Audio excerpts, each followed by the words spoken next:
Տևոսյան 1 դրոպ 3 բնակելի համալիր, քո երազանքի բնակարանն արդեն պատրաստ է։ Գնիր բնակարան տարաժամկետ վճարման տարբերակով, վայելիր այն ամռանը։ Եվ ոստեղ ոչ մի բան։ Բայց իրենք ասում են մեղավոր չէ դրանով։ Ո՞վ է մեղավոր։ Իրենք ասում են իրենք չեն արել, 30 տարի ովքեր էին բանակցում կամ 30 տարի։ Սաղն էլ նույն կտավի կտորներն են։ Ոյ, կներեք, էլի մի բան ճշտեմ ձեզնից։ Դուք վստահ եք, որ Փաշինյանի հեռացումով հայկական Արցախի էջը կվերաբացվի։ Հա։ Այո։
Թեմի հարգելի հետևողներ, կզրուցենք Լիդիա Մանթաշյանի հետ։ Լիդիա Մանթաշյանը Սրբազան պայքարի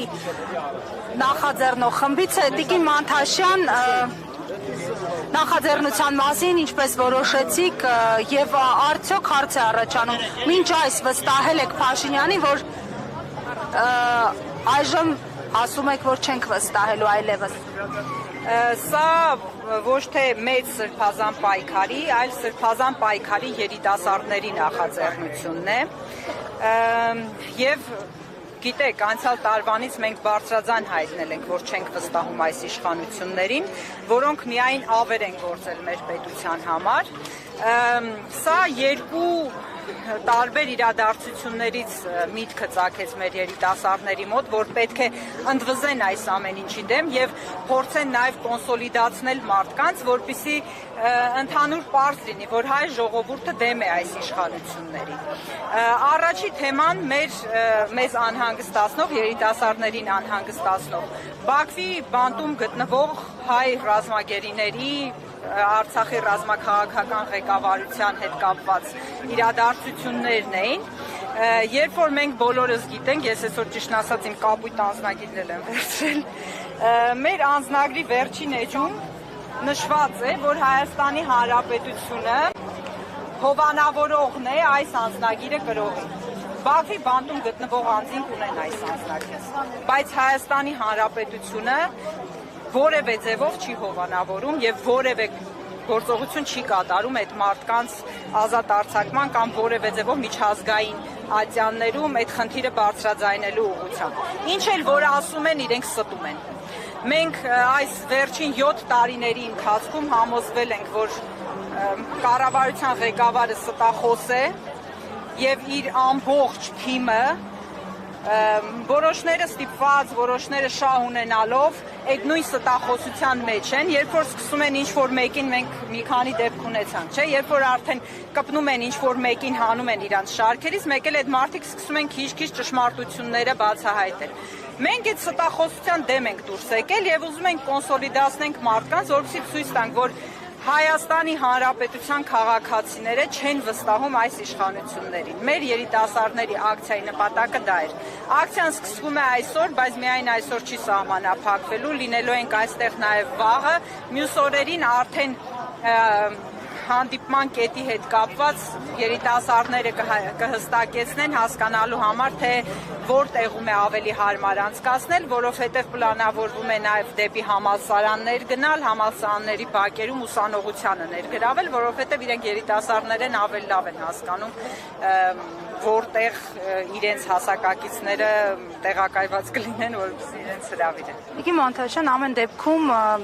ինչ որ ապատիկ դրսևորումներ էլ կան հենց երիտասարդների շրջանում, օրինակ շատերը նշում են մի քանի անգամ դուրս ենք եկել պայքարի, հաջողության չենք հասել, իշխանափոխություն այդպես էլ չի եղել։ Հետևաբար ինչ անել, որպեսզի այդ տրամադրությունները օրինակ վերանան։ Անցյալ տարի հենց այս օրերը, որ վերցնենք, ապատյան ավելի շատ էր եւ Արցախը նոր էինք կորցրել եւ ոչ մեկ չէր հավատում, որ որևէ ձևով ժողովուրդը ոտքի է ելնելու։ Երբ որ անցյալ տարի մարտ ամսին ես հիշում եմ Տավուշը հանուն հայրենիքի շարժման առաջին հանդիպումը եղավ, մարդիկ ասում էին հնարավոր չէ մարդկանց ոտքի հանել, որովհետեւ ապաթիա է համընդհանուր։ Այսօր ավելի լավ վիճակ է, քան անցյալ տարի մարտին է եղել։ Բայց մենք տեսանք, երբ որ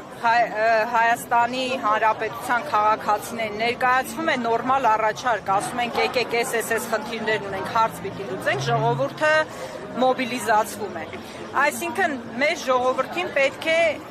նորմալ առաջարկ ներկայացվի որևէ գործչի կամ որևէ խմբավորման կողմից, որպեսզի մարդիկ կոնսոլիդացվեն, զուտ դրա հարցն է իմ կարծիքով, դա իմ սուբյեկտիվ կարծիքն է։ Շնորհակալություն։